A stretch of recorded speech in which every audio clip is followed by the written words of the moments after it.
I wanted to make a quick little video and first say thank you to everybody who bought a Seems Impossible tool. We thought we were going to make a dozen, maybe 2 dozen of these things, and over 550 of them went out the door last week when we finally got our first batch back from the plater and ready to ship. So to say we're a little overwhelmed by the response is an understatement. Thank you so much for the outpouring from people who wanted the tools and who are going to use the tools. So one of the things we weren't able to do, we were going to print an instruction card to go in the tool, and the amount of time that it was going to take to print it and get it back was longer than the fab time that we had. And we wanted to get the tools out and in people's hands, so we didn't do that. So this video is just a quick little run through of what to do. First, if you bought the tool only, you'll need to get a burr. So Ferd makes a burr that is available on Amazon. And I was going to order a few hundred of these and have them available for sale. And I think Ferd, the last time I talked to him, only had 10 available globally. 10 globally. So I couldn't get a hold of a couple hundred. And I wound up teaming up with a company here in the United States that makes carbide burrs, and was able to get a couple hundred of these. And I have a handful of them in stock, and he can get me more if there's a demand for them. So I do have these on the website. They're $40 plus shipping, which I think is usually about $4 in the continental US. And you can use these.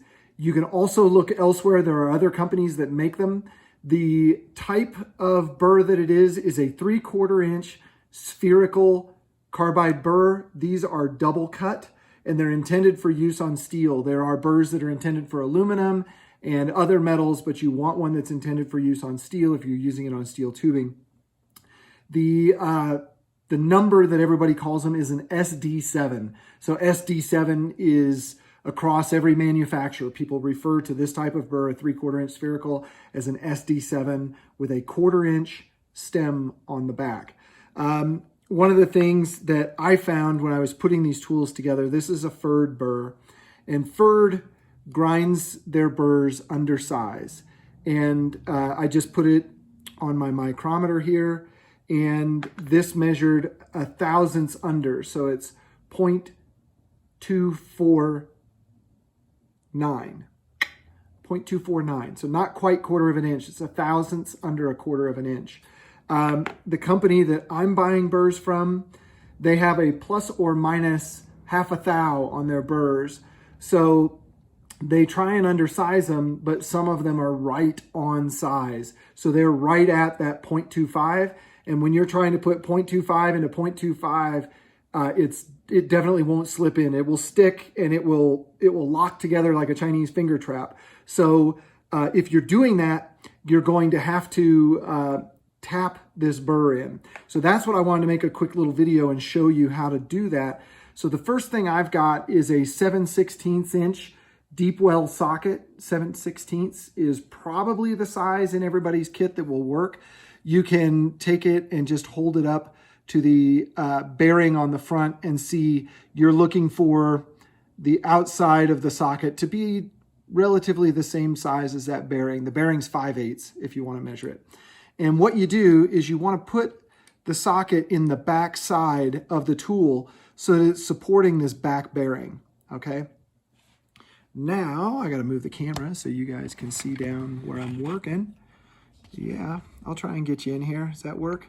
So, now we've got the socket in there. I think this was, this wasn't right on size. That's pretty close. It's a 1/1000. This is a 1/1000 under this one. So when I try and put it in there, it doesn't want to just slip like that Ferd. Well, there it did. So it went in. Is this other one a little bit larger or is it smaller? There we go. So this one's kind of sticking a little bit. There it goes. Well, there.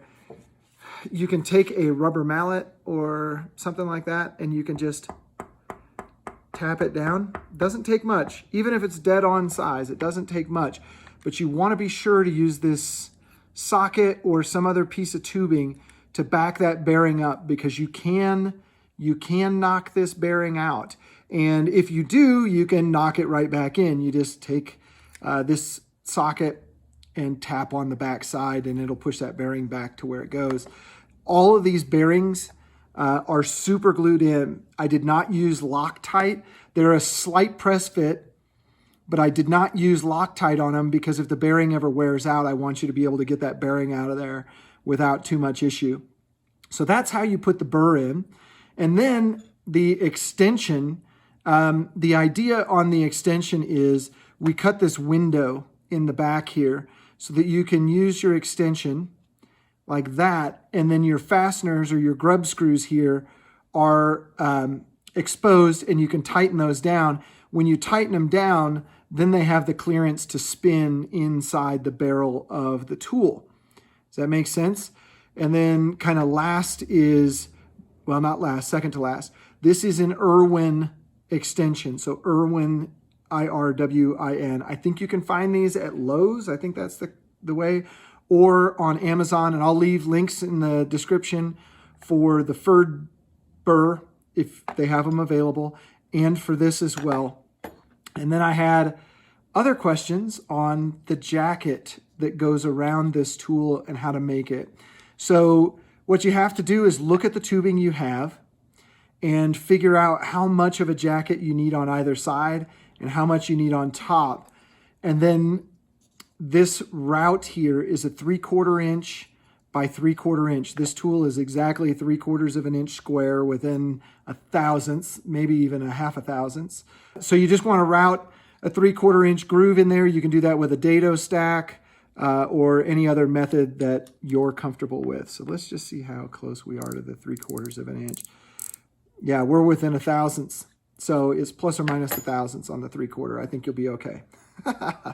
And then the screws that hold the jacket, these threads here are 832 is the screw size here. So if you got a deluxe kit, you got a bunch of screws with it, you got your burr already. I already pressed the burr in for you if you need it. And then all you have to do is the jacket. You also got one of these in the deluxe kit as well. I have several of these burrs available for $40. I'll put a link to the website there. So Amazon link for the burr, Amazon link for the extension. You can get 832 screws if you want them. 3/4 by 3/4 is the route that you need to put in your block of wood that fits inside of the tubing that you're going to be using. So in this case, my weld seam was offset. I don't know if you can see that, but it's off to this side over here. So this was made so that it could center the tool on that weld seam. I hope that all makes sense to everybody. There's the weld seam on the back there. Hope that all makes sense to everybody. If you have any questions, support at gregsgaragekc.com. Just shoot me an email and I will let you know. And if you're one of the people who wants a Seams Impossible, shoot me an email at that same address, support at gregsgaragekc.com. And I will put you on the wait list. It looks like right now it's going to be spring of 2021 before we're able to fit another batch of the Seams Impossible tools into our production schedule. So thanks everybody. And thanks everybody who bought a Seams Impossible. I hope you love them. And if you have any questions at all, just reach out. Ooh, there's dinner coming back up. Thanks guys. I'll talk to you later.